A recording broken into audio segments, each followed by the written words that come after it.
Hello everyone. There's been some interest in a pattern I put up called the Slurpee buzzer.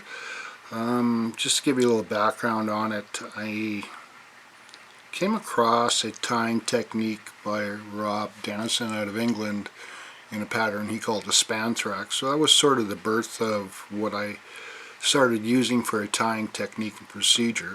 I differed it in the sense that I used a Spanflex material for both a body and a rib, where he just used it as a rib and thorax section.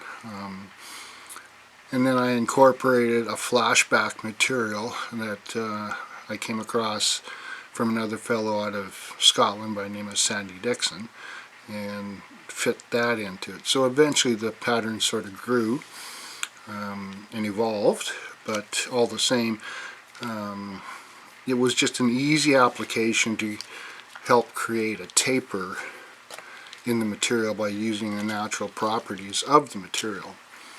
So when I look at things like the FlexiFloss that we're using for this pattern, it originally was a product that was developed by DuPont for the clothing industry to help clothes stretch.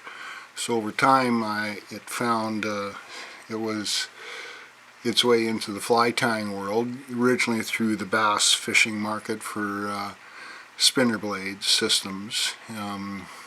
Although the exact origin of the material in the fly tying industry and how it was first utilized isn't that obvious.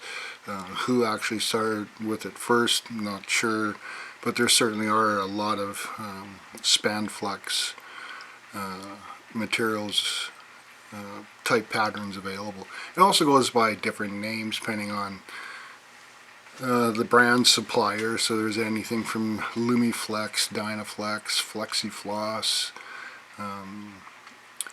but the branding, guys like Orvis used FlexiFloss, Spear River uses FlexFloss, Cascade used Dynafloss, Montana Fly Company used SexyFloss, but they're all pretty much the same.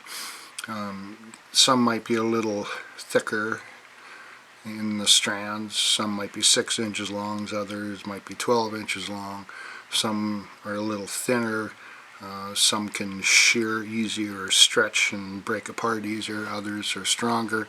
So you just sort of have to figure out what you like to work with. I've been using in the last few years Bill McElroy's product out of Scotland called Buzzer Flex, and that works fine for me.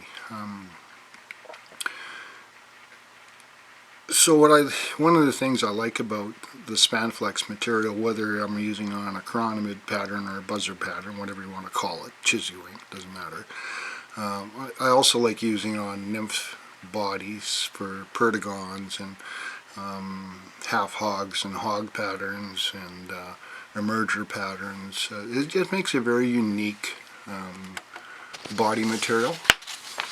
So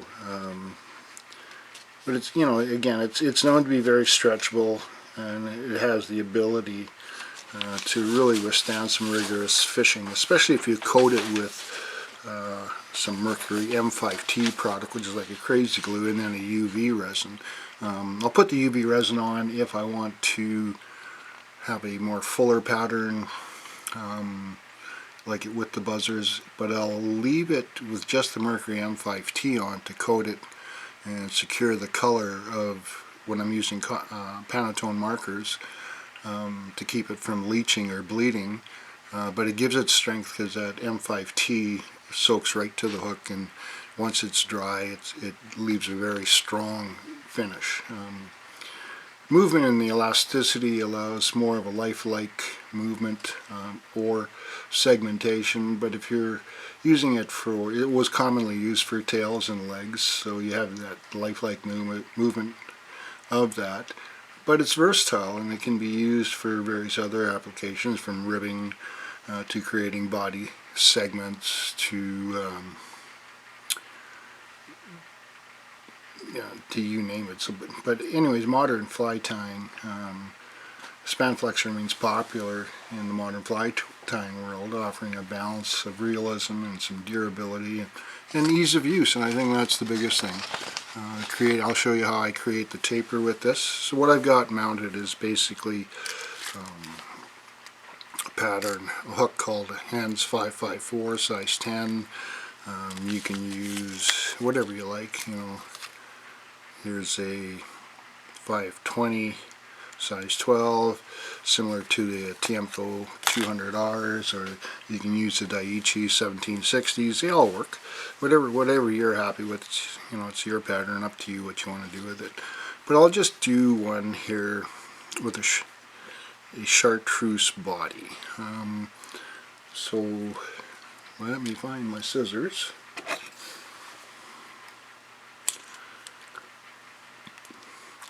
So I'll just snip off a piece, and the very first one I ever tied was really just to play with Rob Dennison's Spanthrax.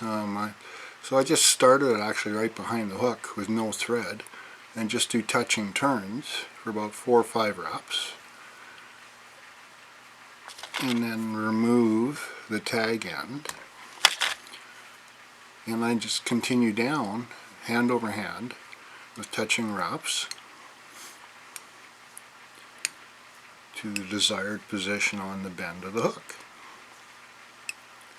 And here's where the trick part is. When I return with my rib, my first 1 to 3 wraps are fairly tight, and then they'll loosen off or reduce the tension about half. And I'll do 3 more wraps, and then right near the front I'll completely loosen off on the tension, and I've created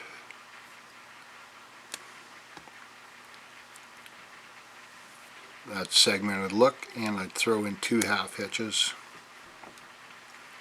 and that was the pattern. And there was nothing more to it than that. And then of course I run what I mentioned to you before, the Mercury M5T product. It's basically a super glue. It's not affected by UV light, it's not affected by fresh water or salt water, it doesn't break down. But it has viscosity of water, so it's very, very runny. I just run a dab of it on here, wipe it off. And once that's dry, it's extremely strong.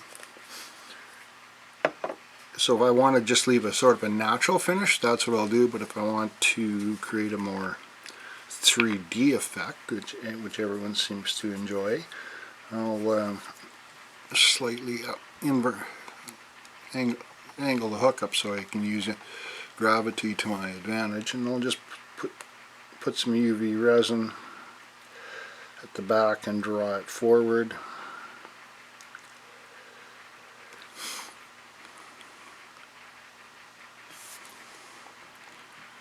And just smooth it out all the way around.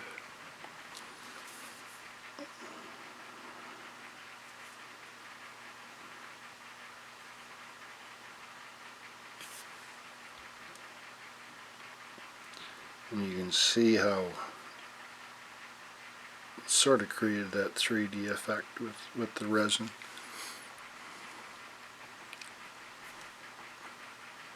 I'll just hang it upside down, and I'll take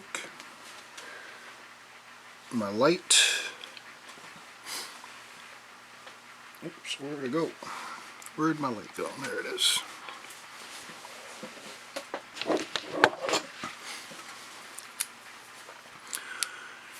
Give it a quick 1-second flash, take it off, let that cool, invert again, and now we'll do a 30-second burn on this just to harden it all off.